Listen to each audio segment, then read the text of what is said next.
बघितला तर तुम्हाला सरकारकडून आता काय अपेक्षा आहे? डॉक्टर अतुल भोसले बाबा त्यांनी मनावर घेतलेला आहे 2023 मध्ये गुगल हा सगळ्यात मोठा जागतिक प्लॅटफॉर्म आहे, तुम्हाला माहिती आहे. जे काय असेल तिथं गेलं की तुम्हाला सापडतंय. त्या प्लॅटफॉर्मनं त्यांच्यासाठी ट्रिब्यूट म्हणून डुडल काढलं. संपूर्ण दिवस ते सन्मान केला त्यांचा. त्यांच्यावरती एक चित्रपट निघतोय, असं पण नागराज मंजुळे दिग्दर्शित चित्रपट येणार आहे, त्याबद्दल काय सांगाल? दुर्भाग्य आहे, ज्या दिवशी ते ऍक्सिडेंट मध्ये वारले त्या दिवशी सुद्धा त्या गाडीवर बसायला तयार नव्हते. तुमच्या समोर जे कथन करतोय ते मी अनुभवलेलं आहे, वडिलांचं मी पाहिलेलं आहे, बघितलेलं आहे, मला आईकडून मला कळालेलं आहे. तरी पण भारतरत्न आणि पद्म पुरस्कारासाठी सरांना त्यासाठी संघर्ष करावा. खऱ्या अर्थानं त्यांच्या मागचं वास्तव काय आहे ते सर तुमच्याकडून बोलताना समजले. त्यांना सांगितलं त्याच्यामध्ये म्हणजे त्यांना जाण्यासाठी पैशाची जी गरज होती ती म्हणजे ते मंत्र्यांच्या पर्यंत गेले तरी त्यांना तिथे न्याय मिळाला नाही. तेव्हा गावकऱ्यांनी त्यांच्या शिक्षकांनी बंगला गहाण ठेवून म्हणजे त्यांनी मदत केली, ते पैसे गोळा केले आणि तिथे ते गेले. ही लढाई अद्याप चालू आहे, तेव्हा माझं राज्यकर्त्यांना आव्हान एवढंच राहील, त्या नक्की आदर्श काय देत आहेत समाजाला, त्यांना तुम्ही पद्म पुरस्कारानं गौरवलेलं आहे. मी नाव आणि आता भागाला आपल्या एक तरुण आमदार लाभलेले आहेत दक्षिणेमध्ये, कारण ते ऑलिम्पिक्स भारतामध्ये होते. नमस्कार मित्रांनो, स्वतंत्र भारताला ऑलिम्पिकमध्ये कुस्ती स्पर्धेमध्ये ज्यांनी पहिले पदक मिळवून दिले ते म्हणजे स्वर्गीय पैलवान खाशाबा दादासाहेब जाधव. या ठिकाणी बघू शकताय त्यांच्या नावाचं इथं चौक आहे आणि इथंच मी उभी राहिलेली आहे. ऑलिम्पिक वीर स्वर्गीय खाशाबा जाधव चौक. एखादी व्यक्ती मोठी होत असते, तिचं यश आपल्याला दिसतं, पण त्याच्या पाठीमागचा संघर्ष सहसा आपल्याला माहित नसतो आणि ते जाणून घेणार आहोत आपण त्यांचे असणारे सुपुत्र रणजित जाधव सर यांच्याकडून. त्यांच्याशी आपण गप्पा मारणार आहोत. त्यांचा संघर्ष, त्यांचं यश आणि ते इतरांसाठी, तरुण पिढीसाठी कशा प्रकारे प्रेरणादायक आहेत ते आपण त्यांच्याच तोंडून ऐकणार आहोत आणि त्यांच्याच आठवणींना आपण या व्हिडिओच्या माध्यमातून उजाळा देण्याचा प्रयत्न करणार आहोत. चला तर मित्रांनो, कराडमधील कारवे नाक्यावर पैलवान स्वर्गीय खाशाबा जाधव यांचं स्मारक आहे. तुम्ही या पाठीमागे बघू शकताय. खाशाबा जाधव एका ठिकाणी म्हणतात, जर मला सुरुवातीपासून आयुष्य परत जगायला मिळालं तर ते मी कुस्तीसाठीच वाहीन, कारण कुस्ती या क्षेत्राने मला खूप समाधान दिलेलं आहे. कुस्ती या क्षेत्रामध्ये ज्या तरुणांना काहीतरी वेगळं करायचं आहे, काहीतरी मोठी कामगिरी करायची आहे, त्यांच्यासाठी खऱ्या अर्थानं खाशाबा जाधव हे त्यांचे प्रेरणास्थान असणार हे नक्कीच. तर आज आपण या व्हिडिओच्या माध्यमातून आज आपण त्याच्या घरी जाणार आहोत आणि त्यांच्या कुटुंबियांच्याकडून त्यांचा जीवन प्रवास त्यांच्या तोंडून ऐकणार आहोत. चला तर हेच ते स्वर्गीय पैलवान खाशाबा दादासाहेब जाधव यांचे असणारे घर. तर मित्रांनो, आज आपल्या सोबत आहेत स्वर्गीय पैलवान खाशाबा दादासाहेब जाधव यांचे सुपुत्र रणजित जाधव सर. नमस्कार. नमस्कार. नमस्कार. तर खऱ्या अर्थानं भारताला पहिल्यांदा ऑलिम्पिक मध्ये पदक मिळवून देणारे तुमचे वडील. खऱ्या अर्थानं सर्वांना, भारत देशाला ज्याप्रमाणे अभिमान आहे त्याप्रमाणे प्रत्येक युवा पिढीला तसेच तुम्हाला सुद्धा त्यांचा अभिमान आहे आणि तो कायमस्वरूपी राहणार आहे सर. खऱ्या अर्थानं प्रत्येक व्यक्ती यशस्वी होत असते, त्याच्या पाठीमागचा संघर्ष बऱ्यापैकी म्हणजे बऱ्याच जणांना माहित नसतो. तो जाणून घेण्याचा प्रयत्न आणि त्यांचा जो प्रवास होतो, जीवन प्रवास, त्याबद्दलची माहिती आम्ही तुमच्याकडून या व्हिडिओच्या माध्यमातून सर जाणून घेणार आहोत. तर सुरुवातीला तर सर सांगा की ज्यावेळी एखाद्या व्यक्तीचा आपण इतिहास बघत असतो त्याची सुरुवात होते ती लहानपणापासून. तर सर आम्हाला तुमच्याकडून ऐकायला आवडेल की खाशाबा जाधव यांचं बालपण कसं होतं, बालपण कुस्तीची आवड कशी निर्माण झाली लहान वयापासून? बालपण सर्व मुलांचं असं जातं तसं एक छान आपलं निरगसपणानं गेलं होतं आणि आपल्या इतर 4 भावंडात आणि 3 बहिणी असे एकूण 8 भावंडांमध्ये ते रममाण झालेले होते. म्हणजे त्या काळची कुटुंब व्यवस्था म्हणजे अशी भरगच्च असायची. आपल्यासारखं काय एकत्र म्हणजे एक मूल आणि नवरा बायको एवढ्या पुरतं सीमित नव्हतं ते. त्यामुळं तो निश्चित चांगलाच काळ असणार आहे. आणि त्यांचे वडील दादासाहेब हे सुद्धा कुस्तीगीर असल्यामुळं त्यांनी आपल्या 5ही मुलांना कुस्तीकडे आकर्षित प्रेरित केलं होतं आणि प्रत्येकजण त्या मानाने आपापल्या लेवलला चांगलाच पैलवान होता. पण विशेष स्पार्क जो दिसला तो खाशाबांमध्ये दिसला. त्यांनी त्यांना 5व्या वर्षापासूनच फळावर न्यायला सुरुवात केली होती. म्हणजे सराव द्यायला सुरुवात केली. सराव पण आणि फळावर न्यायचे, बत्तासवर कुस्ती लागायची म्हणजे यात्रेमध्ये असेल यात्रेमध्ये, कुठं फट भरत असेल तिकडं, आणि ते विजय होऊन यायचे. आणि त्यावेळेस बक्षीस म्हणजे काय बत्तासू असायचं, पण तो जो एक विजयाचा काय म्हणूया आपण एक जल्लोष किंवा आनंद, तो त्यांना पुढच्या काळासाठी प्रेरित करून गेला. आणि त्यांच्या वडिलांनी पण जाणलं की ह्याच्यामध्ये काहीतरी वेगळं असं आहे, त्यांनी प्रोत्साहित केलं. त्यामुळं गोळेश्वरमध्ये त्यांचं प्राथमिक धडे गिरवायचं काम झालं वडिलांच्या देखरेखीखाली. म्हणजे वडीलच पहिले गुरु, बरोबर. त्यानंतरचे गुरु पुढं मग ते पुढच्या शिक्षणासाठी इथून टिळक हायस्कूलला गेले. बरं, आता सारखं तुमच्याकडे एक मोटरसायकल आहे आणि तुम्ही किक मारली आणि गेला असं नव्हतं. ते इथून साधारणतः एक 5-6 किलोमीटरचं ते अंतर ते चालत आणि पळत जायचे आणि तसंच माघारी यायचे. त्यामुळं शारीरिक जी जडणघडण किंवा तंदुरुस्ती तशी निर्माण. तिथं त्या निमित्तानं ती मुळातच झाली. आणि शाळेमध्ये त्यांना गुंडोपंत बेलापुरे जे गणित शिक्षक होते ते लाभले. ते स्वतः चांगले खेळाडू होते, कुस्तीगीर, आणि जरी गणिताचे शिक्षक असले तरी त्यांना नाद असल्यामुळे त्यांनी एक 10-12 पोरांना ट्रेनिंग द्यायचं काम केलेलं होतं. सकाळी उठून नदीवर न्यायचं पोहायला, पोरांना कुस्तीचे धडे द्यायचे. आणि त्याचबरोबर पांडुरंग वळवडे नावाचे एक सुपरवायझर होते, त्यांनी सुद्धा खाशाबांना या वाटचालीत चांगलं मोलाचं म्हणजे काय म्हणूया मार्गदर्शन केलेलं आहे. त्यामुळं पहिले गुरु त्यांचे वडील दादासाहेब, नंतरचे गुंडोपंत बेलापुरे आणि पांडुरंग वळवडे ह्या स्कूल लेवलचे, त्यांच्या सानिध्यातच ते बऱ्याच खेळांमध्ये अग्रेसर राहिले आणि म्हणजे कुस्ती सोडून इतरही खेळामध्ये 17-18 खेळांमध्ये अग्रेसर होते. बघा, म्हणजे फक्त एका खेळापुरतं ते मर्यादित नव्हते, तर अनेक खेळामध्ये त्यांचं प्राबल्य होतं. आणि जसं सर सांगताय त्याप्रमाणे एखाद्या विद्यार्थ्याच्या आयुष्यामध्ये शिक्षकाचं किती रोल महत्वाचा असतो, फार म्हणजे महत्वाचं आहे. वडिलांचं, त्यानंतर हायस्कूलमध्ये आणि तिथून पुढे सर. तिथून पुढं मग ते काय झालं, असंच टिळक हायस्कूलचं वार्षिक स्नेहसंमेलन भरलं होतं आणि त्याला कोल्हापूरच्या राजाराम कॉलेजचे प्राचार्य आले होते प्रमुख पाहुणे म्हणून. त्यांनी बघितले की हा विद्यार्थी सातत्यानं अनेक बक्षिसं घेतोय. त्यांना वाटलं की हा आपल्या कॉलेजमध्ये आला तर आपलं कॉलेजचंही चांगलं नाव उज्ज्वल होईल, खेळात भाग घेईल. म्हणून त्यांनी सांगितलं की पुढच्या शिक्षणासाठी तो आमच्या कोल्हापूरच्या कॉलेजला, राजाराम कॉलेजमध्ये ये, आम्ही तुझं स्वागत करू. आणि त्यावेळेला पुणे विद्यापीठाच्या अंतर्गत कोल्हापूरचं राजाराम कॉलेज होतं, सांगलीचं विलिंग्डन कॉलेज होतं. जवळपास 150 वर्षांची परंपरा असलेलं हे इतकं जुनं पुराणं नावलौकिक प्राप्त कॉलेज होतं. त्या कॉलेजमधून मला वाटतं नासी फरांदे, महादेव गोविंद रानडे सारखी दिग्गज माणसं बाहेर पडलेली आहेत आणि त्यांच्या कॉलेजमध्ये त्यांना जायला संधी मिळाली. ही सुद्धा एक आयुष्यातला महत्त्वपूर्ण टप्पा होता. आणि मग ते राजाराम कॉलेजमध्ये दाखल झाले. यथावकाश स्पर्धांच्या निवडीचं नोटीस फलकावर एक सूचना लिहिण्यात आली आणि मग ते क्रीडा शिक्षकांना भेटले की बाबा माझं नाव नोंदवून घ्या, मी स्पर्धेत खेळू इच्छितो. कुस्ती स्पर्धेसाठी मग ते म्हणले बाबा आमच्या कॉलेजची परंपरा फार चांगली आहे आणि आम्ही गेले काही वर्ष अजिंक्यपद राखलेलं आहे.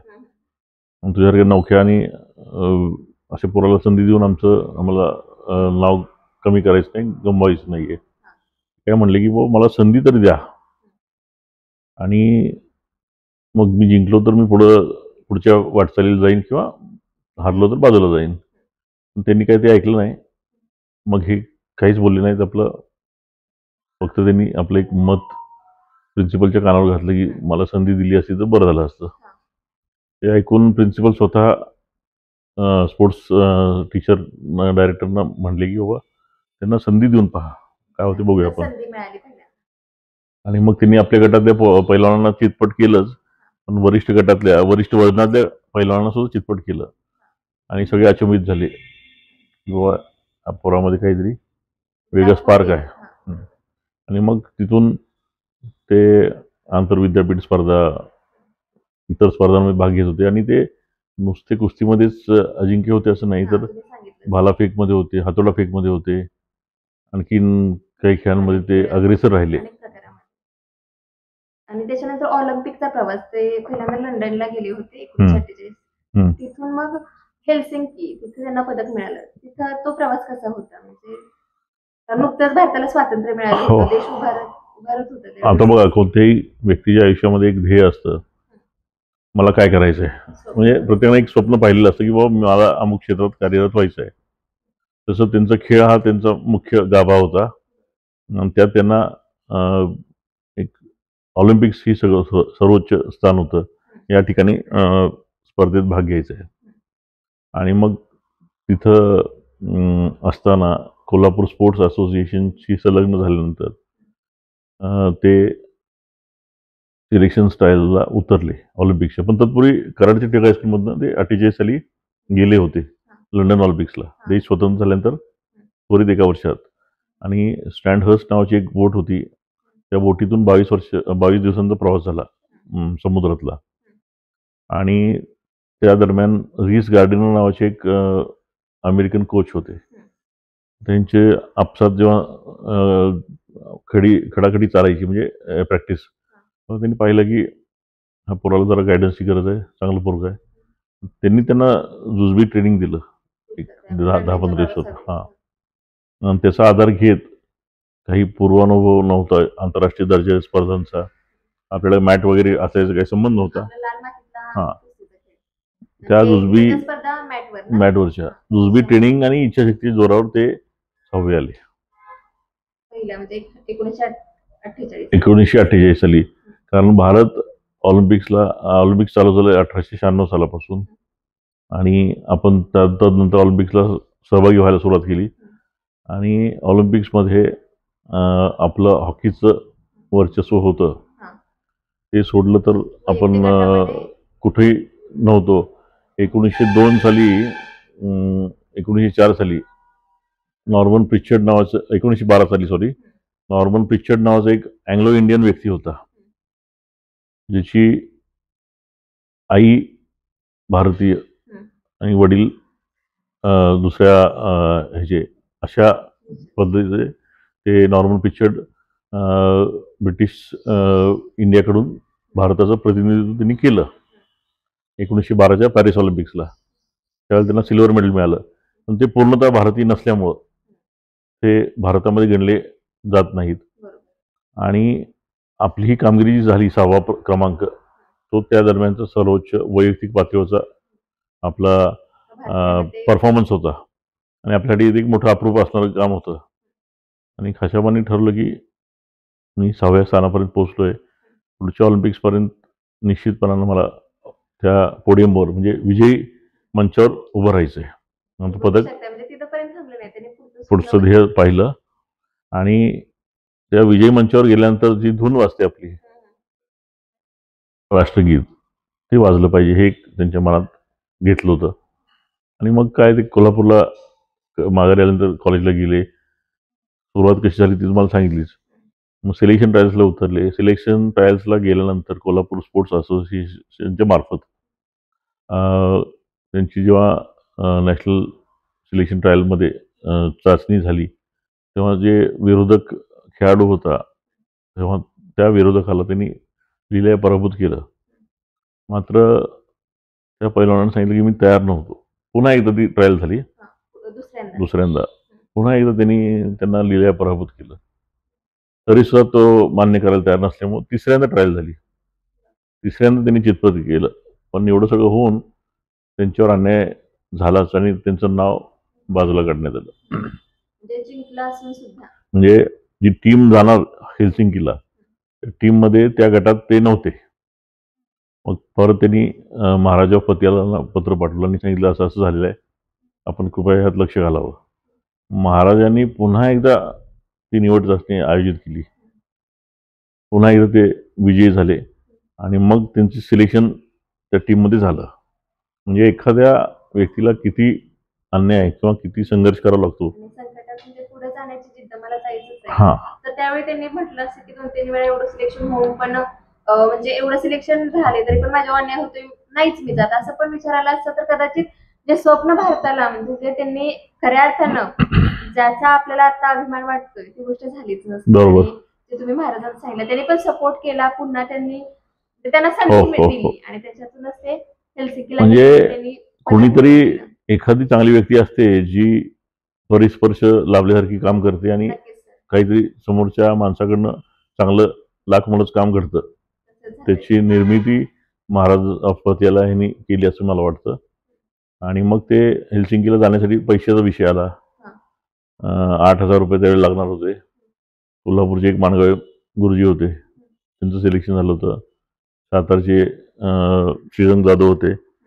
मग हे कोच आणि ते तिघजण जाऊन भेटले मोरारजीभाई देसाईंना, तत्कालीन मुंबई प्रांताचे मुख्यमंत्री. ते म्हणले आम्हाला वेळ पण नाही आणि तुमच्याकडे लक्ष द्यायला सवड पण नाहीये, तुम्ही काय कराल हे आम्हाला माहित नाही, आम्ही काही सहकार्य करू शकत नाही. मग त्यांच्या कोचनी काय केलं, कोल्हापूर स्पोर्ट्स असोसिएशन आणि त्यांच्या वतीनं मराठा बँकेकडं लोन तात्कालिक काढलं. प्रिन्सिपल आहेत होते दाभोळकर म्हणून, त्यांनी घर घाण ठेवलं आणि त्यावर कर्ज काढलं आणि अशा पद्धतीनं. तर सर ते ज्यावेळी ऑलिम्पिकला जाण्याचं निश्चित झालं, सिलेक्शन झालं, तर जे पैशांची जमवाजमव हे कशी केली त्यांनी? तत्कालीन मुंबई प्रांताचे मुख्यमंत्री मोरारजीभाई देसाई होते, त्यांना हे सगळेजण भेटले, पण त्यांनी त्यांना नाराज केलं, काही सहकार्य होऊ शकत नाही म्हणून सांगितलं. मग पुरंदरे सर आणि KSA कोल्हापूर स्पोर्ट्स असोसिएशन यांनी प्रयत्न केला आणि मराठा बँकेकडनं 4,000 रुपये काढले. प्रिन्सिपलने आपल्या बंगला घाण ठेवला आणि पैशांची व्यवस्था केली. मुलांनी कुणी त्या त्या वेळच्या काळानुसार त्यांना शक्य असलेवढं पैशांची 1 रुपया वगैरे असे पैशाची जुळणी केली.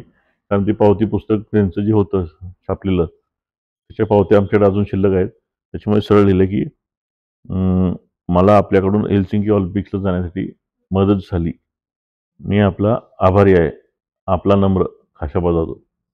अशी ती म्हणजे नोंद सुद्धा ठेवली, ज्यांनी हो, हो, आपल्याला हो, मदत केली हो. त्यांना विसरलेले नाही, नाही नाही, नाही. शेवटपर्यंत. आणि मग यशस्वी होऊन आल्यानंतर परत मैदान आयोजित करून पैशाची जमाजमा करून ते सरांचं बंगला जो घाण ठेवलेला होता तो सोडवण्यात आला. म्हणजे हे सगळं तुम्हाला काल्पनिक आणि पिक्चरमधल्यासारखं वाटेल, पण इतक्या सगळ्या गोष्टी घडल्या. म्हणजे ऑलिम्पिकचं पदक जे होतं, जे अनमोल म्हणतो आपण, ते ह्यासाठीच म्हणतोय ना, की सिलेक्शनमध्ये जेवढे अडथळे आले की तिथंच माणूस गारद झाला असता, चितपट तिथंच झाला असता कोणताही माणूस. पण त्यांची इच्छाशक्ती असल्यामुळे ते पुढे गेले. ऑलिम्पिकच्या 2-3 बॉट त्यांनी अगदी पहिल्या क्षणार्धात जिंकल्या. आणि जेव्हा त्यांची पुढची बाउट होणार होती तेव्हा त्यांचे कोच काय म्हणले की आज तुमचा बाउट नाही आहे, आम्ही सगळे फिरायला निघालोय ऑलिम्पिक विलेजला, तर तुम्हाला यायचं असलं तर मी येऊ शकता. आणि ते गेले निघून. पण हे काय म्हणले की बाबा माझा ऑपोनंट म्हणजे विरोधक स्पर्धक जो आहे तो कशा पद्धतीने डावपेच टाकतोय हे मला बघायला निश्चित आवडेल. आणि म्हणून तिथं हजर राहिले बाउटच्या अरेनामध्ये आसपास. आणि अचानक त्यांचं नाव घेतलं गेलं. माहित नसतं ना, म्हणजे कोचने तर सांगलेलं नाही होणार. नाही, आणि अचानक नाव घेतलं. मात्र ते क्षणभर थोडेसे भांबवले, पण पुन्हा मनाचा निर्धार केला आणि आपल्याला बाउट लढायची आहे म्हणून ते किट चढवून हजर राहिले. आणि सामना चांगला झाला. थोडंसं रोलिंग फॉल नावाचा एक प्रकार झाला, त्याच्यामध्ये तुम्ही खेळाडू म्हणून काही विरोध करू शकत नाही. तुमचे कोच असतात त्यांनी तिथं मध्यस्थी करायला लागते. पण आपलं कुणीच नसल्यामुळं बॅड पॉईंट्स पकडले गेले आणि त्यामुळे त्यांना तो पराभव सामोरं जावा लागला. अन्यथा ते पुढच्या सामन्यात गेले असते आणि त्यांची जी बाउट झाली ब्रॉन्झसाठी ती गोल्ड अथवा सिल्वरसाठी झाली असती. आणि ह्या देशाला त्यावेळेस मला वाटतं गोल्ड किंवा सिल्वर मेडल लाभलं असतं. पण तरी एवढ्या सगळ्या स्ट्रगलमधनं हे जे आणलेलं मेडल आहे ते सुद्धा काही कमी मोलाचं नाही आहे. कारण त्यानंतर दुसरं एक पदक आणायला ब्रॉन्झ, बाकीचं सोडाच, सिल्वर गोल्ड नव्हतंच. आपल्याला 44 वर्ष वाट पाहायला लागली. 1952 पासून 1996 44 वर्ष लागले. तेव्हा तुमच्या लक्षात येईल की ह्या पदकाचं मोल केवढं महत्वाचं आहे. ज्यावेळी समजलं आपल्या गावाकडे सगळ्या शिक्षकांना, त्यावेळी त्यांनी कशा प्रकारे स्वागत केलं किंवा कसं सन्मान, म्हणजे हे गावकऱ्यांना समजलं सगळ्यांच्याकडून कशा प्रकारचं? आता बघा, आता काय झालं की तुमच्याकडे इंटरनेट आहे, सगळ्या लगेच सुविधा समजतात आहेत, प्रत्येक गोष्टी. पैसे ट्रान्सफर इथून परदेशात होत आहेत, इतकं फास्ट झालं जग. त्या काळात BBC न्यूजमधून गावात आसपास शाळेत कॉलेजमध्ये कळालं असेल 1-2 दिवसात. आणि मग स्वाभाविक प्रतिक्रिया अशी होती की आमच्या पोरानं आमच्या गावाल्यानं एवढं मोठं नाव केलंय, हे आम्हाला अभिमानाची बाब आहे. त्यांनी 151 बैलांच्या जोडीने त्यांची मिरवणूक काढली. आणि अलीकडे एक पिक्चर येऊन गेला चंदू चॅम्पियन म्हणून, तुम्ही बघितलं असेल. तो ज्यांच्या जीवनावर आधारित आहे. ते मुरलीकांत पेटकर नेहमी नाव काढतात खाशाबांचं. अलीकडे 4-5 वेळा आम्ही भेटलोय सुद्धा. तर ते म्हणले की त्यांचं स्वागत कसं होतं हे बघण्यासाठी माझ्या भावानं मला इथं आणलं कराडमध्ये. आणि मी त्यांचा विजयी जल्लोष बघितल्यानंतर स्वतः भारावून गेलो.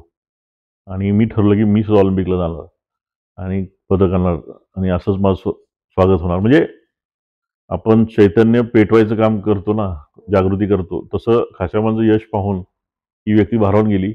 आणि 1972च्या दिव्यांगांच्या ऑलिम्पिक्समध्ये त्यांनी ऑलिम्पिकच्या स्विमिंगमध्ये पोहण्याच्या स्पर्धेत सुवर्णपदक आणलं. पण ते अजूनही 85 वर्षाचे आहेत, अजूनही सातत्यानं सांगतात की माझे पहिले गुरु खाशाबा आहेत. म्हणजे खाशाबांनी इतिहास निर्माण केला स्वतःच्या बाबतीत आणि त्यांच्या शिष्यांना सुद्धा तसाच इतिहास दिव्यांगांच्या बाबतीत निर्माण केला. अशी ही व्यक्ती आपल्या सगळ्यांसाठी निश्चित रोल मॉडेल आहे. नक्कीच सर. आणि ही सगळी कामगिरी ज्यावेळी पदक मिळवून दिलं त्याच्यानंतर खऱ्या अर्थानं त्यांना पुरस्कार मिळाले, परंतु त्यांच्या हयातीमध्ये 5 फाउंडेशनचा एक पुरस्कार मिळाला आणि मरणोत्तर मग अर्जुन अवॉर्ड मिळाला, शिवछत्रपती पुरस्कार मिळाला. पण त्यांच्या हयातीमध्ये फक्त एकच पुरस्कार मिळाला. त्याबद्दल तुम्हाला काय वाटतं? म्हणजे त्यांचं खऱ्या अर्थानं त्यांनी जे केलं कर्तृत्व खूप मोठं होतं, परंतु त्यांचा सन्मान त्यांच्या जिवंतपणी व्हायला पाहिजे होता, तो झाला नाही. याबद्दल तुमचं ऍज अ मुलगा म्हणून काय मत आहे? तर बघा, शाहरुख खान नावाचा जो हिरो आहे त्याचं पदार्पण 1992 साली फिल्म इंडस्ट्रीमध्ये झालं आणि 2018 मध्ये 2025 मध्ये म्हणजे आता परवा दिवशी त्याला नॅशनल अवॉर्ड मिळालं 33 वर्षानंतर. मला काय म्हणायचं आहे की खाशाबा जाधवांनी जे पदक प्राप्त केलं त्याचं मोल केवढं अनमोल होतं ते कळण्याची व्याप्ती किंवा कुवत आपल्या तत्कालीन राज्यकर्त्यांमध्ये नव्हती. कारण ऑलिम्पिक्स काय असते हे कोणालाच माहीत नव्हतं, मीडिया एवढं स्ट्रॉंग नव्हतं. आणि ज्या राज्यकर्त्यांना कळत होतं ते तेवढं काय त्याचं मोठेपण जाणून देण्याइतपत स्वतःच तयारीची नसल्यामुळं त्यांना खाशाबांचं मोल काही कळालं नाही. ते आपलं स्थान मजबूत करण्याच्या मोहिमेत अडकले असतात असं मला वाटतं. कारण खाशाबांनी जर त्यांच्याकडे जाऊन अर्जव केला असता, असं केलं असतं, माझ्याकडे बघा मी असं असं केलंय आणि पुन्हा पुन्हा पुन्हा पुन्हा लाल गोठेपणा केला असता तर ते फार मोठे झाले असते, पुढे गेले असते, भौतिक अर्थानं पुरस्कारांची रांग लागली असती. पण त्यांचं असं मत होतं की माझं काम मी केलेलं आहे.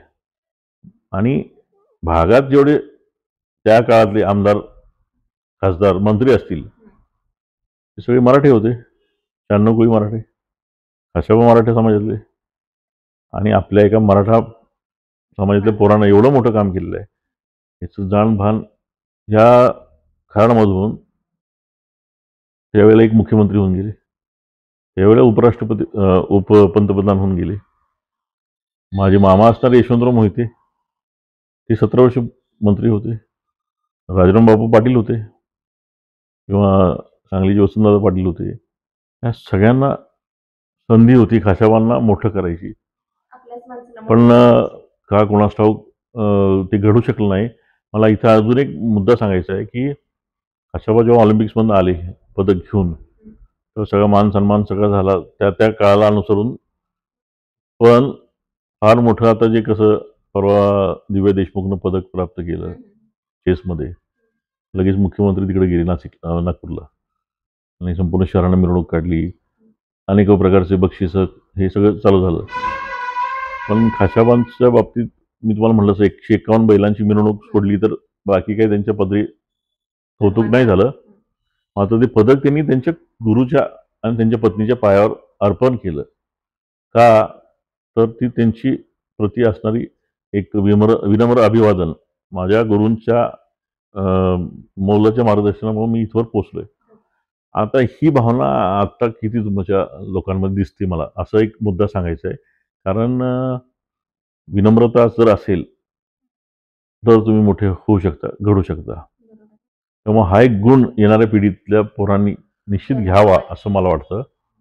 आणखीन एक तितकाच महत्त्वाचा मुद्दा मला सांगायचा की एक जबाबदार राज्यकर्ते एक दिवशी माझ्यासोबत चर्चा करत असताना म्हटले की रणजित, तुझा बाप फार मोठा माणूस. मी त्यांना व्यायाम करताना पाहिलं होतं आणि शरीर असं कांबीसारखं होतं की बोट जर दंडाला लावलं तर बोट काय आत जातंय, बोट असं वाकडं होईल पण आत झाला नाही. फक्त तो माणूस कमनशिबी. म्हणलं असं का म्हणताय साहेब, तुम्ही कमनशिबी का म्हणताय? त्यांनी एवढं मोठं नाव केलंय. नाही, ते त्या काळात जन्माला आले, ते आता यायला पाहिजे होते. मी त्यांना काय म्हणलं की शिवाजी महाराज 400 वर्षापूर्वी जन्माला आले होते, पण त्यांचं नाव घेतल्याशिवाय तुमचं पान नाही हलत. त्यांच्यासारखा माणूस जन्माला येऊ शकत नाही म्हटलं. आणि आता जर आले असते तर ह्या टेक्नोसेविक याच्यात तर फारच मोठं काम झालं असतं. पण कोणी कधी कुणाच्या घरात जन्माला यायचं हे काय तुमच्या आमच्या हातातली गोष्ट नाही. म्हणून त्यांची कामगिरी आणि कर्तव्य कमी होती का? अजिबात नाही. पण तुमच्यासारखे राज्यकर्ते त्यांना मोठं करण्यासाठी आणि त्यांना न्याय देण्यासाठी कमी पडले, माझं प्रांजळ मत आहे. मी त्या व्यक्तीच्या समोर तोंडावरच बोललोय.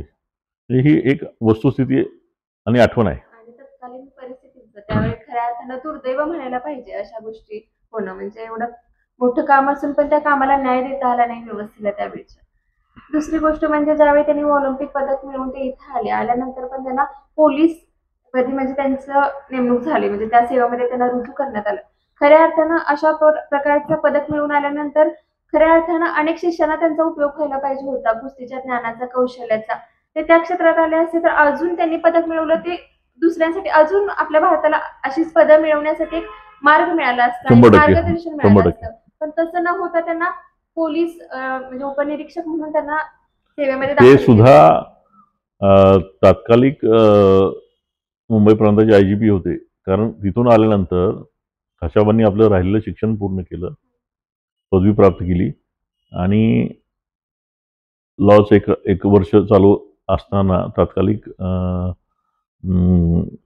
मुंबई प्रांताचे inspector general of police Narayanrao Kamte, जे शहीद अशोक कामटेंचे आजोबा, ते आले होते कोल्हापूरच्या दौऱ्यावर. आणि कुणीतरी सांगितलं की खाशाबा नावाची व्यक्ती अद्याप बेकार आहे, ऑलिम्पिक मेडलिस्ट आहे, ग्रॅज्युएट आहे, परंतु त्यांना अजून काही संधी मिळाली नाही. त्यांनी त्यांना बोलून घेतलं आणि सांगितलं की मी तुम्हाला पोलीसमध्ये उपनिरीक्षकपदी नेमणूक देतोय, आपण करणार का? त्यांनी ती प्रेमाने मान्य केली आणि मग पोलीस ट्रेनिंग चालू झालं. पण तत्पूर्वी त्यांच्या डोक्यात होतं की अजून एकदा मला ऑलिम्पिक्सला जायचं आहे आणि ऑलिम्पिकचं गोल्डच आणायचं आहे. 56 सालच्या ऑलिम्पिकसाठी ते प्रयत्नशील होते. मधल्या काळात 54 साली ते इंडो जपान मीट स्पर्धा झाली, ईडन गार्डन्स कलकत्त्याचं जे आहे तिथं. आणि 25 भारताचे पैलवान, 25 जपानचे पैलवान, त्यातले 24 भारतीय पैलवान पराभूत झाले. आणि एकमेव खाशाबा जाधवांनी योनेमारी त्यांचा जो ऑपोनंट होता त्याला पराभूत करून एकमेव विजेतेपद त्यांनी प्राप्त केलं. ते बघून योनेमारी इतके भारावून गेले की त्यांनी आपलं ट्रॅकसूट त्यांना प्रेमानं भेट दिला आणि वर्ल्ड युथ फेस्टिवलला पण ते सहभागी झाले. आणि त्या ह्याच्यात चौथे आले ते रुमानियामध्ये. चालूच होतं ते. हां. आणि दरम्यानच्या काळात रशियामध्ये 4-5 महिन्यांचं ट्रेनिंग घेऊन आले ते. जे प्रशिक्षण कसं चालतं किंवा खेळाची व्यवस्था तिथं कशी डेव्हलप झालेली आहे हे जाणून घेण्यासाठी. आणि 56 साठी प्रयत्न करत असताना मेलबर्नच्या ऑलिम्पिक्सला पोलीस दलात असताना ट्रेनिंगमध्ये त्यांची गुडघ्याची वाटी निसटली सराव दरम्यान. त्यामुळे ते 56च्या ऑलिम्पिक्सला सहभागी नाही होऊ शकले. आणि 57 साली ऑल इंडिया पोलीस गेम्सला ते स्पर्धक म्हणून उतरले आणि ऑल इंडियाला पहिले आले. बघू शकता तुम्ही, म्हणजे ते त्यांची स्वप्न होती आणि स्वप्नांचा पाठलाग करत असताना खूप सारी संकट आली, पण त्या संकटावर मात करून ते पुढे गेलेले दिसतात. अगदी. दुसरी एक गोष्ट सर असे की अनेक चाहते वर्ग किंवा ज्यांनी कुस्ती क्षेत्रामधले ज्यांचे प्रेरणास्थान आहे खाशाबा जाधव, त्या सगळ्यांच्याकडून असं मत येतं की त्यांना भारतरत्न आणि पद्म पुरस्कारानं सन्मानित करायला हवं. ते त्यासाठी संघर्ष करावा लागतो तुम्हाला. आता कसं आहे, संघर्ष का करायला लागावा हा एक पहिला मोठा प्रश्न आहे, लाख मोलाचा. प्रश्नचिन्हच आहे याच्यावरती. कारण सुमारे 140 ते 150 कोटी लोकसंख्या असणारा एवढा मोठा देश आहे. एवढ्या मोठ्या देशामध्ये आज मी तिला 23 माणसं आहेत ज्यांनी इंडिव्हिज्युअल मेडल आणले देशाला. त्यातली 22 जिवंत आहेत आणि एकमेव खाशाबा हयात नाही आहेत. आणि हे जे पुरस्कार चालू झाले ना, ते 54 साली चालू झाले पद्म पुरस्कार, आणि अर्जुन अवॉर्ड्स 61 साली चालू झाले, शिवछत्रपती 74 साली चालू झाले. मला सांगा, खाशाबा जिवंत असताना त्यांना हे देता आलं असतं ना? 84 पर्यंत हो, देता आलंच असतं. पण मग सिस्टीममध्ये कुठंतरी फ्लॉ, काहीतरी प्रॉब्लेम असल्यामुळं, आणि ह्यांनी त्यांच्यापर्यंत पोचायचं म्हणजे काय करायचं नेमकं? नाही, मध्यस्थी गाठायचे का मी असं आहे, मला मॅडम बघा. ही सगळ्यात वाईट गोष्ट आहे. कारण जो स्वाभिमानी माणूस असतो, त्यानं आपलं काम केलेलं असतं, तो पुन्हा आणखीन झुकायचं काम का करणार? त्यांनी कधी कोणापुढे हात नाहीच पसरले. त्यांनी खऱ्या अर्थाने जे करायचं ते केलेलं होतं, त्याची दखल घेणारे कमी पडले. हो, कारण मला त्यांचं एक पत्र सापडलं, 6 पानी पत्र आहे ते. तर ते असं म्हणतात कमिशनरला की मी ग्रॅज्युएट असणारा व्यक्ती, ऑलिम्पिक मेडलिस्ट, NIS करून आलेलो, USSR मधनं 6 महिने ट्रेनिंग घेऊन आलेलो, सगळ्या बाबतीत परिपूर्ण असणारा, आणि माझी अपॉइंटमेंट सब इन्स्पेक्टर म्हणून झालेली आहे. आणि त्याच्या अगेन्स्ट समोरचा जो व्यक्ती आहे तो 10वी पास आणि हायजम्पचा नॅशनल चॅम्पियन, कॉन्स्टेबल म्हणून भरती झालेला, त्याला तुम्ही माझ्यावर अधिकारी केलाय आणि मी त्याच्या हाताखाली काम करतोय. हा सुद्धा केवढा मोठा विरोधाभास आहे. याचा दुर्गामी वाईट परिणाम काय असतो माहिती का? की तुम्ही एखाद्या चांगल्या माणसाला जर असं कोपऱ्यात टाकलं ना, तो स्वाभिमानी माणूस एकतर मनानं खचतो, नाहीतर अलिप्तपणा स्वीकारतो. तो समाजाला पाठ दाखवत नाही कधी, पण मनात कुठंतरी असं तो खंत बाळगून शांत व्यथित आयुष्य जगत असतो. आणि मला वाटतं थोडंसं तसं झालं त्यांना.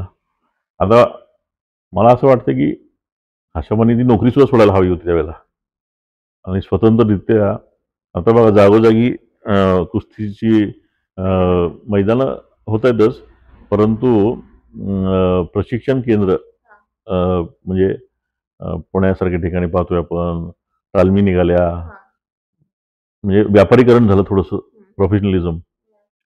यावेळेला ह्यांनी जर काढलं असतं एखादं आणि प्रशिक्षण द्यायला सुरुवात केली असती तर अधिक चांगलं झालं असतं. पण त्यांनी पण ते का नाही मला केलं मला माहीत नाही. पण सरकारनं पण त्याचं अनुभवाचा फायदा घ्यायला हवा होता. काय झालं असतं, त्यांच्या अनुभवाच्या फायद्यातून जी पार्टी आपली 52 पासून 96 पर्यंत कोरडी राहिली, तिथे एखादं पदक, दुसरं पदक तरी लागलं असतं. आणि खाशाबा ज्या विपरीत परिस्थितीत ऑलिम्पिक्सला गेले, तिथवर ते पोहोचले नसते तर 1896 पासून 1996 पर्यंत आपली पार्टी पूर्णच कोरडी राहिली असती, 100 वर्ष. म्हणजे एवढं मोठं हे योगदान आहे, त्याचं मूल्यांकन कसं करावं हे सुज्ञ माणसांनी ठरवायला हवं. आणि 2023 मध्ये गुगल हा सगळ्यात मोठा जागतिक प्लॅटफॉर्म आहे, तुम्हाला माहिती आहे. जे काय असेल तिथं गेलं की तुम्हाला सापडतंय. त्या प्लॅटफॉर्मनं त्यांच्यासाठी ट्रिब्यूट म्हणून डुडल काढलं, संपूर्ण दिवस ते सन्मान केला त्यांचा. मागच्या वर्षी ऑलिम्पिकच्या संघटनेनं त्यांचा व्हिडिओ 72 वर्षानंतर रिलीज केला. लोकांना कळालं की खाशाबा काय चीज आहे, ते कसे होते, आणि त्यांनी ॲक्च्युली कसा तो मेडल कसं स्वीकारलं. किंवा एक फोटो पण आहे त्या ऑलिम्पिकच्या बोर्डचा, तिथं दिसतोय तुम्हाला. म्हणजे काही तार्किक लोक असतात ना, तर्कशास्त्र जाणणारी, बोलणारी, आम्ही कसं मानायचं खाशाबा तिकडे गेले होते, म्हणजे अनेक प्रकारची विकृत असणारी माणसं असतात. त्या सगळ्यांना एक कानफाड मारल्यासारखं ते व्हिडिओ रिलीज झाला, डुडल ही केलं. पण तरी सुद्धा आमचे राज्यकर्ते अद्याप जागे होत नाहीयेत. हे मोठं दुर्भाग्य आहे. आणि ह्याच्या पुढे जाऊन मला असं सांगायचं की 54 साली पद्म पुरस्कार चालू झाले. 56 साली मेजर ध्यानचंद यांना तुम्ही दिला. हॉकीचे जादूगार होते ते. आणि त्यांना भारतातून द्यायला पाहिजे असं माझं म्हणणं आहे. सचिनपेक्षा त्यांना आधी द्यायला हवा होता. आणि खाशाबा कुस्तीचे जादूगार होते. त्यांना तुम्ही 54 सालात 55, 60, 70 सालापर्यंत, मगाशी मी म्हणलं शाहरुख खान 92 साली पिक्चरमध्ये आला, 2025 33 वर्षांनी त्याला नॅशनल अवॉर्ड, म्हणजे त्यानं जिद्द सोडली नाही. तर खाशाबांनी सुद्धा आज सोडली नव्हती. माझ्या कर्तबगारीकडे कुणीतरी बघेल सन्मानजनक पद्धतीनं, पण त्यांना तसा कोणी भेटलाच नाही आणि ते जिवंतपणी त्या गोष्टीपासून अवेरले गेले. तीच अवस्था अर्जुन पुरस्काराची 61 साली चालू झाले आणि 84ला ते गेले, तोपर्यंत त्यांना मिळाला नाही. शिवछत्रपती 74 साली चालू झाले, 84ला गेले, तोपर्यंत त्यांना तो मिळाला नाही. आणि मी उमा भारती नावाचे जे आपल्या क्रीडा मंत्री होते 2000 मध्ये, त्यांना स्वतः पत्र पाठवलं होतं आणि म्हणलं होतं की ह्यांची कामगिरी अशी अशी श्रेष्ठ आहे आणि मला वाटतं की सरकारनं त्यांचा सन्मान करावा मरणोपरांत. त्या माऊलीला ते पटलं असेल आणि 2001च्या लिस्टमध्ये खाशाबांचं नाव आलं आणि त्यांना मरणोत्तर अर्जुन पुरस्कार भारत सरकारचा जाहीर झाला. तो जर 61 सालचा 62, 63 साली झाला असता तर ते नॅशनल लेवलला ख्यातकीर्त झाले असते. कारण लोकांना काय माहिती आहे खाशाबा जाधव कोण, काय काय, त्यावेळेला मीडिया एवढं स्ट्रॉंग नव्हतं, चर्चा इतकी होत नव्हती आणि विशिष्ट आपण क्रिकेटमध्ये इतके अडकलेलो होतो, अद्यापही आहोत, दरम्यानच्या काळात पण प्रचंड अडकलेलो होतो, त्याच्या पलीकडे आपण जायला तयार नव्हतो. वैयक्तिक पातळीवर खाशाबा नावाचा माणूस काय करू शकतो त्याचं उदाहरण तुम्हाला आणखीन एक द्यायचं मला. अजित वाडेकर तुम्हाला माहिती आहेत का? क्रिकेटचे कॅप्टन होते इंडियाचे आणि विदर्भामध्ये एक मैदान भरलं होतं आणि त्या विदर्भाच्या मैदानाला अजित वाडेकर प्रमुख पाहुणे म्हणून येणार होते आणि काही कारणामुळे ते येऊ शकले नाहीत. मग आयोजकांपुढे प्रश्न पडला की आता कोणाला उभं करायचं. मग खाशाबा जाधव तिथं होते, पोलीस अधिकारी, कोणी सांगितलं की असे अशी व्यक्ती आहेत. मग त्यांनी अचानक सांगितलं की आपल्या या मैदानाला भारताचे पहिले ऑलिम्पिक पदक विजेते खाशाबा जाधव हजर आहेत. मग त्या अचानक पलटलेल्या परिस्थितीला त्यांनी अतिशय खंबीरपणानं सामोरं जाऊन ते प्रमुख पाहुणेचं पद भूषवलं आणि लोकांना अगदी म्हणजे त्याच दर्जानं, म्हणजे अजित वाडेकर आल्यानंतर जसं क्राऊड हे झालं असतं तसं ते मॅनेज करून ते स्पर्धा चांगल्या पार पडल्या.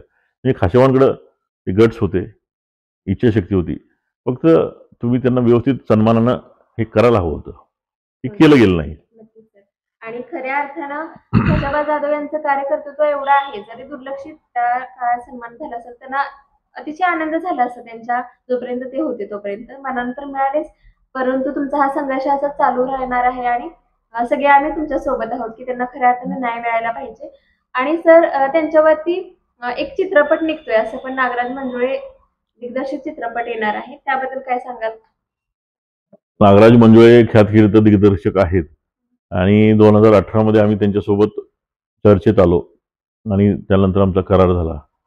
परंतु मधल्या काळात त्यांची काही पिक्चर्स किंवा प्रोजेक्ट्स येणार असल्यामुळं त्यांनी पूर्ण वेळ त्यासाठी राखून ठेवला नव्हता. परंतु 2022 मध्ये पुन्हा एकदा आमची चर्चा आणि बैठक होऊन त्यांनी कामाला सुरुवात केली आणि जिओ स्टुडिओज जे आहे त्यांनी सुमारे 30 कोटी रुपये या पिक्चरसाठी लावलेले आहेत. पण मी तुम्हाला म्हटलं तसं खाशाबांचं कारकीर्द मोठी पण वादग्रस्त आणि थोडी शापित स्वरूपाची ठरलेली आहे. म्हणजे त्या माणसानं मोठं काम केलं पण त्या माणसाला काहीच बघायला किंवा अनुभवायला मिळालं नाही, हे सगळ्यात मोठं दुर्भाग्य आहे. ज्या दिवशी ते ॲक्सिडेंटमध्ये वारले त्या दिवशी सुद्धा त्या गाडीवर बसायला तयार नव्हते, बसले आणि शिवणलीच्या तिथं जाऊन ती गाडी स्लिप झाली. तो पुढचा माणूस ट्रक खाली आला, हे रस्त्यावर पडले ह्या साईडला आणि लहान मेंदूला मार लागला.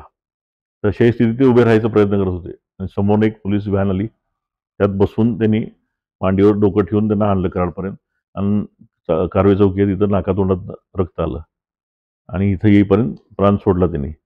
म्हणजे त्यांचा जो संघर्ष तिथं चालू झाला होता तो शेवटच्या क्षणापर्यंत टिकला आणि मरणोत्तर सुद्धा तो चालूच आहे एक प्रकारे.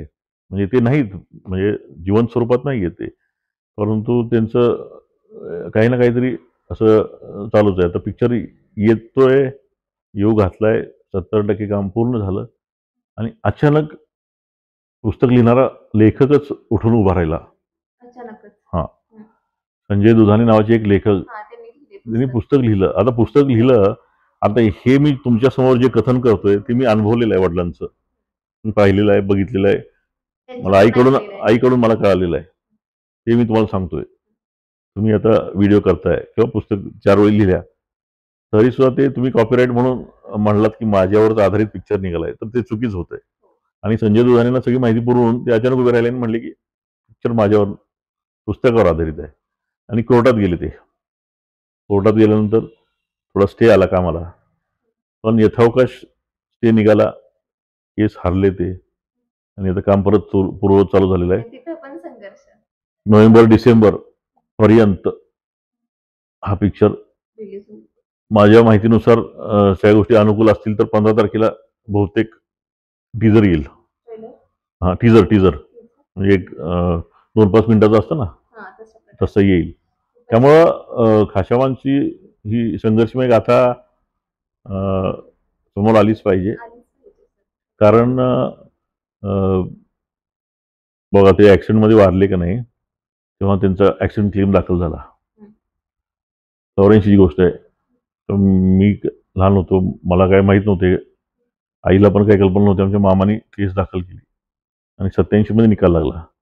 तर जजनं जजमेंट दिलं. त्याची जजमेंटच्या आधारे त्यांचं काय लॉजिक असेल त्याच्यानुसार त्यांनी त्यांची किंमत केली 1,35,000 रुपये. एक खाशाबा 59 वर्षाचे असताना वारले. तिथून पुढे किती वर्ष जगले असते, त्यांचा समाजाला किती फायदा झाला असता आणि त्यांनी किती अर्थार्जन केलं असतं. या सगळ्या क्रायटेरियावर त्यांनी त्यांची किंमत 1,35,000 रुपये केली. मला सांगा, ज्या माणसाचं मोल अनमोल आहे, मग कसं काय करू शकतो? पण ही आपल्या सिस्टीमची अतिशय वाईट बाजू आहे आणि ती 70 वर्षापूर्वी पण होती आणि आज 70 वर्षानंतर पण तशीच आहे. त्यामुळं या सगळ्याचं परिमार्जन करायचं असेल आणि आपल्याला जर महासत्ता खेळामध्ये असेल किंवा अनेक गोष्टींमध्ये व्हायचं असेल, आपण आता शस्त्रास्त्र निर्मिती करतोय, अमुक करतोय, तमुक करतोय, पण तरीसुद्धा आपला पूल पडतोयच ना. पूल पडून माणसं मरतायत.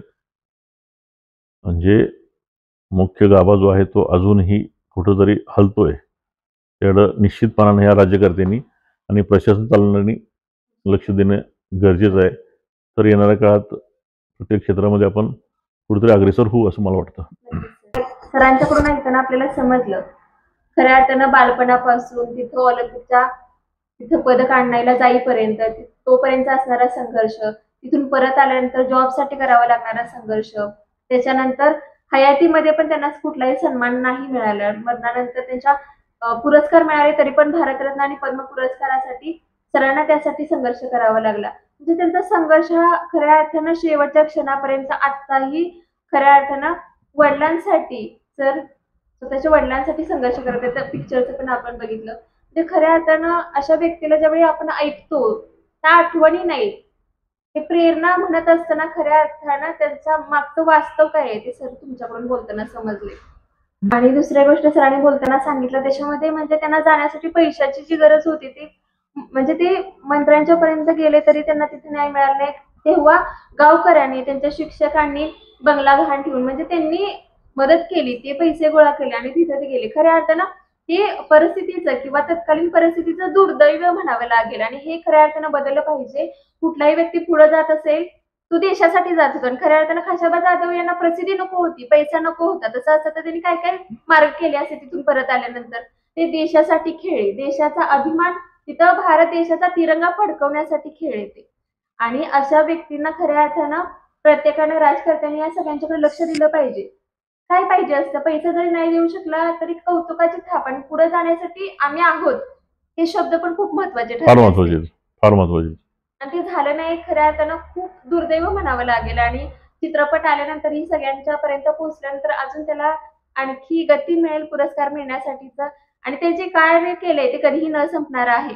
जरी त्यांच्यावर थोडाफार दृष्टी अन्याय झाला, असं झालंयच खऱ्या अर्थानं सन्मानाच्या बाबतीमध्ये, पण तरी असलं तरी तरुणांसाठी कुस्तीमध्ये जे जे आता त्यांना कामगिरी करायची आहे काहीतरी उल्लेखनीय, त्यांच्यासाठी स्वर्गीय पैलवान खाशाबा जाधव हे आदर्श राहणारच सर. कसं आहे बरं का, खेळाडू पैलवान असेल किंवा इतर कोणत्याही क्षेत्रातला खेळाडू असेल, बरोबर, किंवा एखादा अभ्यासकर्ता विद्यार्थी असेल त्याच्यासाठी त्यांची कथा ही निश्चित प्रेरणादायक आहेच. कारण बघा, मिलोची भाकरी खाऊन जर 6 पॅक्स बॉडी होत असेल तर मग आता तुम्हाला सगळं खायला मिळते ना. सगळं तुमचे आई वडील काय म्हणतात की आम्हाला कमी पडलं पण आमच्या पोरांना कमी पडू नये म्हणून आम्ही जीवाची बाजी लावतोय. आणि दोघेही नवरा बायको नोकरी करणार आहेत बहुतांशी, ते काही पण करतात पण पोराला कमी पडून देत नाहीयेत. सगळं देत आहेत पण पोराची मानसिकता आणि कुवत आहे का, हा विषय आता निर्माण झालेला आहे. कारण आता काय झालं, झटपट श्रीमंत आणि मोठं व्हायचं काळ आलेला आहे. मग मधला मार्ग म्हणजे तुम्ही प्रोटीन्स घेताय, सप्लिमेंट्स घेताय, इंजेक्शन मारून घेताय आणि अकाली 30-32व्या वर्षी अटॅक येऊन मरणं म्हणा किंवा अशा अनेक बाबी आहेत. तुम्ही किरकोळ यश मिळवलं की लगेच तुमचे 10x10चे बॅनर लागतायत. तुम्ही 7 समुद्रापार गेलेला नाहीये, तुम्ही तालुका पार केलेला नाहीये, पण तुम्हाला कैफ निभत नाही. पहिला कैफ जिरवा, तुम्ही स्वतःचा संयम दाखवा. आणि आपलं यश चाणक्य नीतीमध्ये सांगितलं की बंद मुठ्ठी ठेवा, तुमची गुपित उघडी करू नका.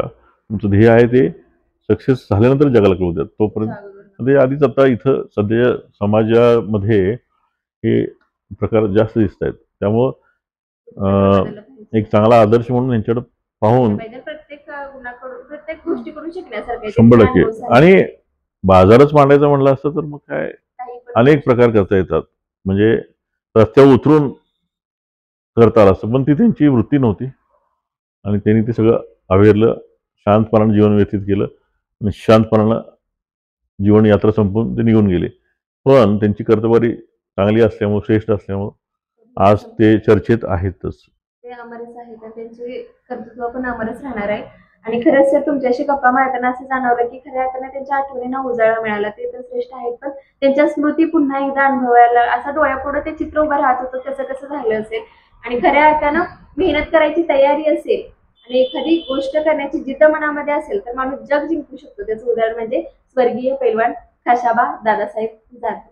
शेवटचा प्रश्न मला तुम्हाला विचारायचा आहे की आता तुम्ही सगळा प्रवास सांगितला तर तुम्हाला सरकारकडून आता काय अपेक्षा आहे?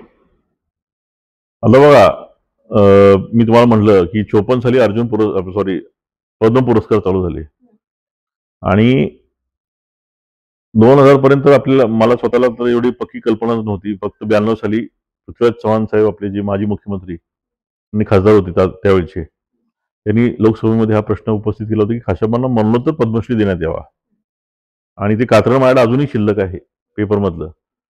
तर त्यावेळेला शंकरराव चव्हाण गृहमंत्री होते आणि पद्म पुरस्कारांवर बॅन होता. काही वर्ष ते थांबले होते पुरस्कार. तेव्हा पद्म पुरस्कार असतात एवढं मला माहीत होतं, पण ते जे काय असते प्रोसेस वगैरे हे काही एवढं माहीत नव्हतं. आणि अर्जुन पुरस्कारांबद्दल मला कळाल्यानंतर मी उमा भारतीजींना पत्र लिहिलं होतं. आणि दिल्लीमध्ये जेव्हा 2001ला माझ्या मातोश्रींना हा पुरस्कार दिला गेला त्यावेळेला मी त्यांच्यासोबत गेलो असताना मला अभिनव बिंद्रा भेटला, अंजली भागवत वेद पाठक भेटली, पुलीला गोपीचंद भेटला आणि त्यांचं ते खेळातलं कौशल्य, कर्तबगारी पण मी पाहिली. आणि त्याच्या पुढे जाऊन एक पद्म पुरस्कार पण असतो हे मला तिथं कळालं. आणि मग तेव्हापासून पद्म पुरस्कारासाठी लढाई चालू झाली. 2001 पासून आज 2025 संपण्याच्या मार्गावर आहे 4-5 महिन्यानंतर. पण ही लढाई अद्याप चालू आहे. तेव्हा माझं राज्यकर्त्यांना आव्हान एवढंच राहील की बघा, मला कोणाला वैयक्तिक पातळीवर नावं ठेवायचं नाहीये, परंतु अनेक उदाहरणं देता येतील. कापडं काढून नाचणारे नटनटे आहेत, त्या नक्की आदर्श काय देत आहेत समाजाला, त्यांना तुम्ही पद्म पुरस्कारानं गौरवलेलं आहे. मी नाव घेत नाहीये, पण बघा तुम्ही. परत मरणोत्तर काही ख्यातकीर्त लोकांना दिलं तुम्ही पद्म पुरस्कार, ही चांगली बाब आहे, कौतुकास्पद बाब आहे. मग खाशाबा तुम्हाला का दिसत नाहीयेत? मग त्याचं एक भलं मोठं त्यांनी स्पष्टीकरण द्यावं की आम्ही अमुक कारणास्तव खाशाबांना देऊ शकत नाही. आणि ते स्पष्टीकरण आम्हाला पटण्यासारखं असावं, समाजाला पटण्यासारखं असावं. आम्ही परत एकदा सुद्धा नाव काढत नाही. आणि जर तुम्ही स्पष्टीकरण देऊ शकत नसाल तर त्यांच्या 100 शताब्दी वर्षामध्ये 100 वर्ष पूर्ण होते त्यांना तुम्ही मरणोत्तर पद्मविभूषण द्या आणि त्यांचा पूर्ण गौरव करा. पद्मश्री जर जिवंतपणे दिला असता तर ठीक होतं.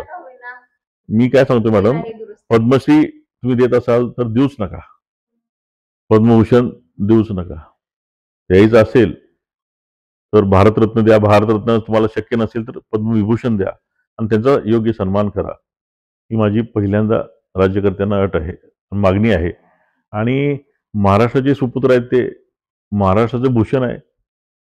देवेंद्र फडणवीस साहेब सारखे कर्तव्यगार धडाडीचे मुख्यमंत्री आहेत या राज्याला. त्यांनी महाराष्ट्राचं भूषण म्हणून त्यांना मरणोत्तर महाराष्ट्र भूषण द्यावा. आणि गोळेश्वरमध्ये त्यांचं जे होऊ घातलेलं कुस्ती संकुल आहे 2009 पासून 16 वर्ष झालं चाललंय, ते हसत खेळत टप्प्याटप्प्यानं 16 वर्षापासून 9 पासून चालते. 9 पासून घोषणा झालेली आहे आणि 2025 पर्यंत ते प्लान चाललाय. मंजुरी येते, परत त्यावर दुरुस्ती होते, परत ते माघार जाते, परत जागेचा विषय येतोय, परत कोर्ट मॅटर चाललंय, परत फंड येत आहेत. म्हणजे खाशाबाद सारख्या माणसाच्या बाबतीत तुम्ही जर स्मारक करायची घोषणा करताय आणि त्याला 16 वर्ष लावत असाल आणि ह्या दरम्यानच्या काळात जवळपास 10-12 तहसीलदार बदलून गेले, 10-12 प्रांत बदलून गेले, 7-8 कलेक्टर बदलून गेले, स्पोर्ट्स कमिशनर 8-9 बदलून गेले.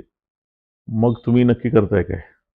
म्हणजे खाशाबाद जाधवांचं तुम्हाला कौतुक वाटतंय, त्यांनी केलेली कामगिरीचं अप्रूप वाटतंय आणि तुम्ही घोषणा केली त्यांच्यासाठीचं कार्य जे आहे ते तुम्ही करायला हतबल आहात. मग नक्की पाणी मुरते कुठं, हा माझा प्रश्न आहे. आणि आता भागाला आपल्या एक तरुण आमदार लाभलेले आहेत दक्षिणेमध्ये, डॉक्टर अतुल भोसले बाबा. त्यांनी मनावर घेतलेलं आहे. त्यांच्या सासऱ्यांनी पहिल्यांदा घोषणा केली होती की गोळेश्वरमध्ये कुस्ती संकुल होईल. तर मला वाटतं जावयांनी पूर्ण लक्ष घातलेलं आहे. त्यांना सरकारनं मदत करावी आणि खाशाबादचं जे सगळं योगदान आहे आणि त्यांच्या पुढच्या गोष्टी आहेत त्याला मुख्य प्रवाहात आणून त्यांचं कार्य आणि त्यांची कर्तव्यगारी पूर्ण सार्थकी लागावी. आणि येणाऱ्या काळामध्ये त्या NIS पतियाला जसं आहे तसं खाशाबाद जाधव रेसलिंग अकॅडमी गोळेश्वरमधून लौकिक प्राप्त प्लेयर्स कुस्तीगीर तयार व्हावेत आणि त्यातला एखादा दुसरा समजा चुकून माकून 2036 ऑलिम्पिक्सला जाऊ शकला, आजपासून 11 वर्ष आहेत, तर मोठी गोष्ट होईल. कारण ते ऑलिम्पिक्स भारतामध्ये होते. खरंच सर सांगतात, खऱ्या अर्थानं खूप छान अशी माहिती दिली सरांनी. आणि खऱ्या अर्थानं तुम्ही जे अपेक्षा केलेली आहे त्याच्यावर विचार होईल या व्हिडिओच्या माध्यमातून. आम्हाला पण ते जाणून घ्यायला आम्हाला एक प्रकारची ऊर्जा मिळाली. तुमचं हे सगळं ऐकत असताना ती ऊर्जा घेऊनच आम्ही हा व्हिडिओ ज्यावेळी आम्ही टाकेल युट्यूबच्या चॅनेलवरती, त्यावेळी पण आम्हाला नक्कीच असं आहे की आपलं म्हणजे तुम्ही जे विचार व्यक्त केले तसे विचार करणारे भरपूर सारे येतील आणि सपोर्ट करतील आणि तुम्ही जी अपेक्षा केली ते नक्कीच होईल अशी आपण या गप्पांच्या माध्यमातून अपेक्षा करूया. आणि तुम्ही आम्हाला जो वेळ दिला आणि आम्हाला पुन्हा एकदा खाशाबाद जाधव यांना आठवण्याचा जो प्रवास आठवण्यासाठी जो वेळ दिला त्याबद्दल पुन्हा एकदा मी तुमचे मनापासून आभार मानते. धन्यवाद.